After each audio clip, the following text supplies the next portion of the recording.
But right now, Matty Johns, thanks to El Jenna. You haven't had chicken until you've had charcoal chicken with El Jenna. You either love it or simply haven't tried it yet. The great man's online, Matty Johns. Good afternoon. Good afternoon, Joel. Good afternoon to you, Fletch, and good afternoon to you, the tourist, and of course, good afternoon to you, Brooksy. Yeah, GP. Joel, first thing I have to run past you is, mate, couldn't you have looked after Hopper at the lunch, mate? I know. I'll tell you who could have looked after someone, that photographer who got the side jows of mine. He could have looked after me. Yeah. You know what he's had, Matty? So he's had a run-in with, I think him and Richo were button heads a little bit. This might get, you know what's going to end up with. Yeah, I saw Hopper's comments. Yes. Mate, I'm just shouldering arms. I want nothing to do with any of it. Yeah, fair enough. Absolutely. Oh, mate, hey, Joel, you're immersed in it, mate. It's inescapable. No. Hey, Matty, before we get into all things rugby league and all things Oasis, yes. So we've got Neil Mercer coming on here. Have you ever met? Obviously, they've both passed away, both gentlemen. Did you ever meet in your travels Roger Rogerson or Nettie Smith? Not Nettie. I've met Roger a few times. Yeah. Yes. Once socially at a function I met him, and the other time was in a Triple M. He came in for an interview. He was doing a bit of a tour, him and our man Warwick. Yes. Warwick and Chopper. Was it Mark Jacko or Warwick? Yes, you're right. It was Jacko. Yeah. Oh, was it? It might have been our man Warwick. Okay. I think it might have been Warwick, Chopper, and Roger on tour at one point, which would have been interesting. But yeah, it was funny, Fletch. I remember doing the interview with him at Triple M and looking at him going, man, all these things couldn't surely have come from this little old man, which he was. And then, of course, not long after, happened again. No, it's just funny. You think about it now. Imagine if the head of police was knocking around a criminal. They used to go to restaurants together, and back in those, everyone just they mind their own business. Yeah, they wouldn't go running off saying, "Oh, Rogers." I just saw Roger Rogerson and the police talking to Nettie Smith. Everyone just went on their way. Back in the day, it was amazing when you read the history of Sydney, which originally Sydney was called Albion. That's what city, and they kept mixing up, going to Sydney Harbour, Sydney, Albion, so they just called the city Sydney. But post-World War One, they said Sydney was probably the most dangerous city on earth. Wow. They said because of all the razor gangs. There was lots of cocaine, big trade of cocaine going on, and also men returning from World War One with PTSD. That, undiagnosed back then, but they said all things considered that it was incredibly dangerous city. There were the gangs that hung around the rocks. There were the Protestant gangs. There was the Orange Gang and the Green Gang, who were the Irish and the Protestants and the Catholics. And it was just, reading that book, Knockout, as well, that boxing book, it gives you a really good cross-reference of Sydney at the turn of the 20th century. And oh my God, it was pretty scary place. Yeah. So were the late 70s and 80s. So we're looking forward to that. We're looking forward to that. He's preoccupied here, Matthew. No, I'm not. Well, Matthew, my horse is racing. The Great Sacred Delago. It's running at Tamworth. Can you commentate your own horse, bro? No, I don't like doing that. You're very good at it. No, I'm not. I'll have a little crack. Have a little crack on it. But in better news, the brothers are back together. Gallagher brothers are back together, Yes. Matthew. This is one of your favourite bands of all time. Mate, is it fair income? Band. Is it fair income, Matthew? Yeah, yes, it is. Well, my dear brother Andrew, he I'm trying to think of his name, Simon Moran. Oh, yes, Warrington. Yes. Well, he's involved. Joey texted him and said, "Is this for real?" And he texted back, "Yes, it is, and I'll be involved in some way, shape, or form." I think Simon had tried to get them back together a few times previously, but the money just wasn't quite right. But they've timed it perfectly. What was the issues with them? Well, did they really blow up or anger? Don't look back. They were going to do a gig in Paris, I believe, and backstage Liam and Noel had a blue.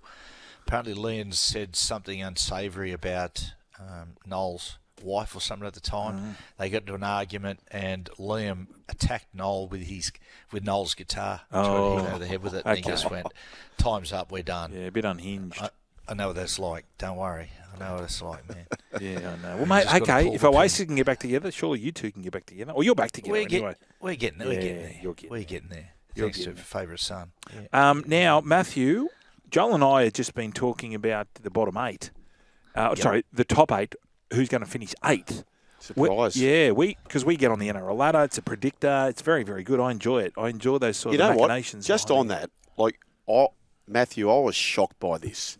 This bloke's got a penchant for the ladder predictor. You are the last person on the planet who I thought would love doing something like that. Yes. I don't know why, but I really enjoyed it. Yeah. What I want to do is have a tipping comp next year. Yeah. But you've got to tip the whole year from round 1. Love that.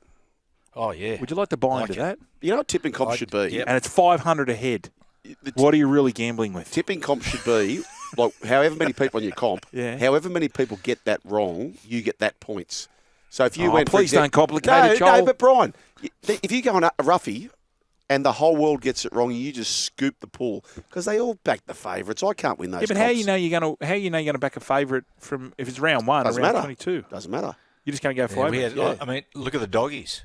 Yeah. Look at the doggies this year. Yeah. Would you like to be part of this, Matthew? Tell me you had 8. I would very much like to be part of this. Okay, so what we'll do is it's just $100 ahead. $100 ahead, winner take all. Yep. I like that. But I'm not organising it, and I'm certainly not going to tick in. We'll get Dom to do it. Brasco Dom will do it. Matthew, who's your 8th? Tell me who you've got. Yeah, it's weird. So I did a ladder predictor. Dolphins have snuck in. Oh, wow. Dolphins would snuck not in. surprise me. Yeah, 8th position. And, Matty, I've done the same. And so basically our predictor comes down to who wins the last game of the year. I've got the Knights. I didn't. It was by act. I didn't meant to do it, but whoever wins that last game, according to us, is in. Is that right, Brian? Yes, pretty much so. Yeah. What have you got, Matthew? Yeah. Who do you think's going to sneak in? My gut feel is going to be the Dragons. Yeah. I reckon the Dragons, when they suffer a bad loss, generally bounce back. And I think if they beat the Eels this week, there'll be enough motivation for them to beat the Raiders the week after. But, yeah, it's interesting with Newcastle. I'd probably say Dragons slight favourites ahead of Newcastle and Dolphins third. I can't see this. Bad news for Kevy was the fact that the Storm have rested most of their players this week. They'll play against the Broncos next week. I can't see the Broncos beating Melbourne. No, I can't see it. No, and that you wouldn't think, because Sugar was lamenting the last round, saying that he seems to think they wouldn't rest them twice. No, you think they might rest them twice? I don't think that, but I'd be like with HIA suspension and injury. I'd be very tempted to do it. I reckon Pappenhausen and Munster will play both weeks. They need the footy in them. But, geez, I tell you what, Matty, I'd be very, very tempted to take both weeks and just come in fresh. But then if you win, you've got another week off. Is it a concern if you don't play?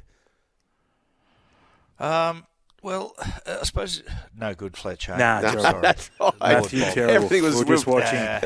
Lord Bob. Lord Bob won. At least the Toppy didn't win. Look, Joel. I think you have to. I don't think it's good practice having 2 weeks off, because you got to remember, if you win that following week, you have a week off again. Correct. That'd be too. I think that'd be too much. I think it'd make you a little bit vulnerable. But yeah, I sort of think. I still think it's probably the Dragons. Yep. But I'll take it if it's Newcastle. Yeah, no doubt. Massive. You think it's going to be someone different? Sure. You think Newcastle? Don't know. I just think. Jeez, I think it's going to come to the game. Big. What are they saying about a call this week? What's 35. They're talking. Wow, that's good. 35. We just had with the backstage podcast, Cooper and I. We just had Cam Ciraldo here. Oh, doing Cam Ciraldo for the was he up and about?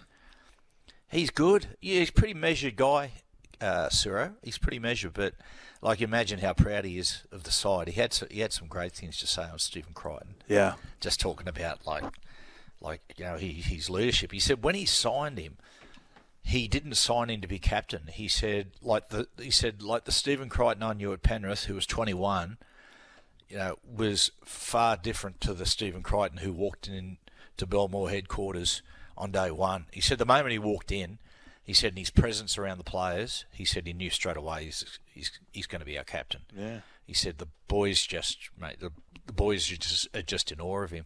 As you'd imagine, he's been an incredible season. Any Gus talk? Any sauna action? He said, no jacuzzi action, unfortunately. I probed him on it. He said, he was just talking about Gus out. He said, mate, Cooper asked him, he said, you have many blues with Gus? He said, yep. He said, we blew a bit. He said, but he said, who wins? He says, generally Gus.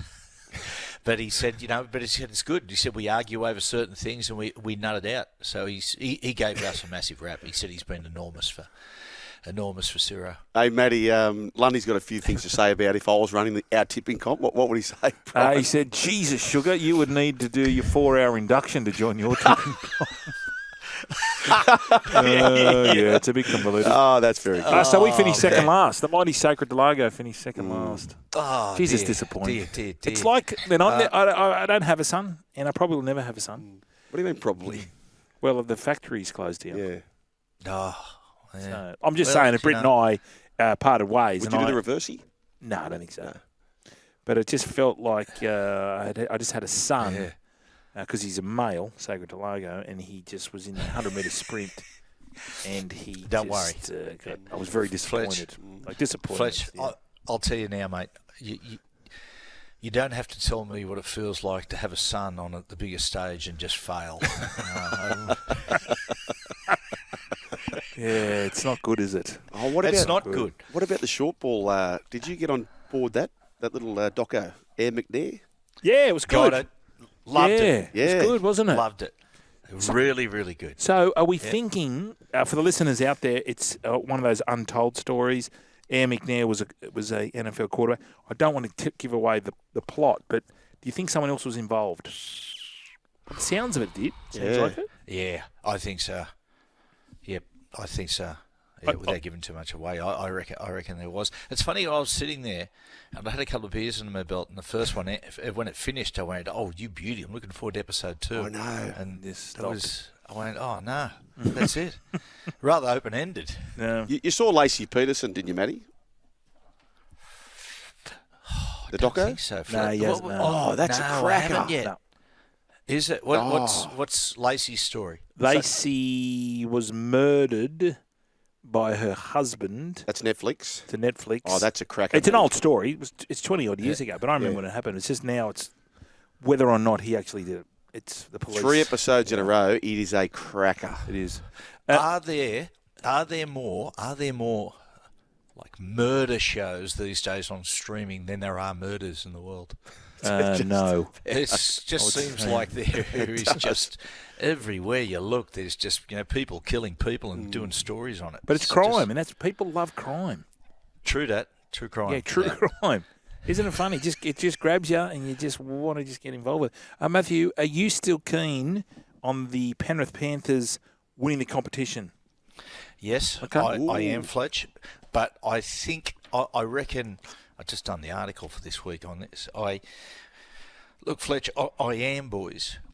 I think there is one area that Penrith really need to tidy up on, and that is, look, if you have a look at their last 6 weeks, I reckon their last 6 weeks has probably been the poorest, would contain some of the poorest football they've played.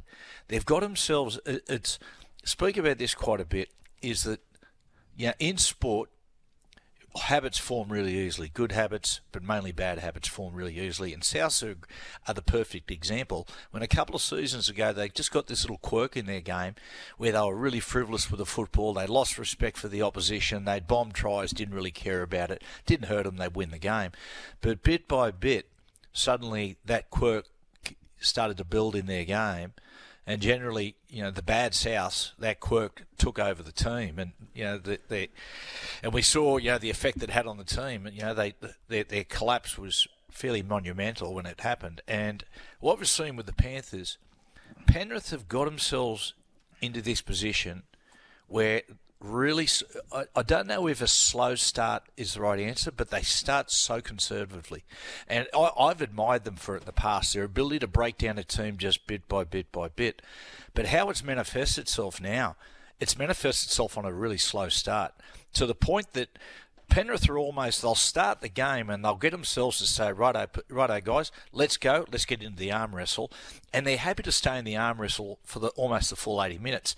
Now, what that happens a little bit, that they've relied on the past, and particularly the last 6 weeks before he got injured, on Nathan coming up with late game heroics to save them, to save their bacon. And I'm talking about, mate, 14 points down against Parramatta with 7 minutes to go. 14 points down with 10 minutes to go against the Dolphins. Right, that's bad practice.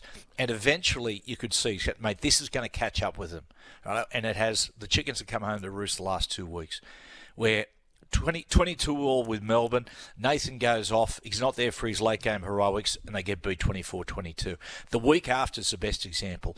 They dominated field position and possession against the Raiders, but they played so conservatively. They were just so happy to stay in the arm wrestle and just grind that it presented an opportunity at the back end of the game for the Raiders to pinch it, and they did. And I think this is the problem with Penrith. They've got to get back to starting fast. Right? There's nothing wrong.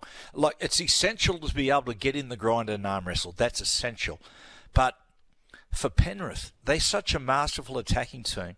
They should be going out there, dipping their toe in the water, trying to blow a side apart in the opening 25, 30 minutes.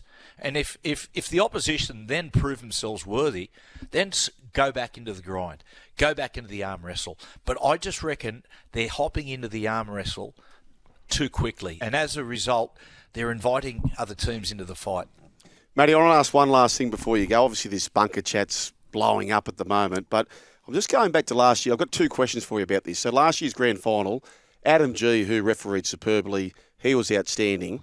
Yeah. Ashley Klein was the bunker. Okay, so up until the grand final, Ashley Klein was trying to referee. So too was Adam G. My personal view is that we need to settle on our bunker now, 2 weeks out, right? Yep. Are you going to try and referee a grand final, or are you going to try and be the bunker? Now, if you're going to be the bunker, we need you refereeing as a team or however the cohort works.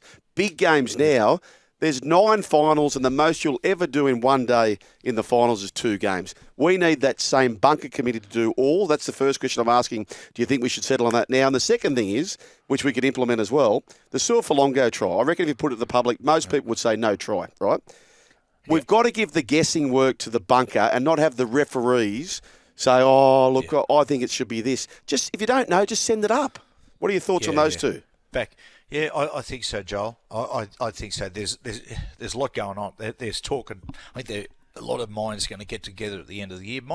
Joel, Fletch, my question is this. Right, we have got some fantastic referees, some great referees that are retired now, not on the back of because they've lost their marbles or their smarts or whatever, lost touch with the game, simply because they haven't got the legs and lungs to do it anymore.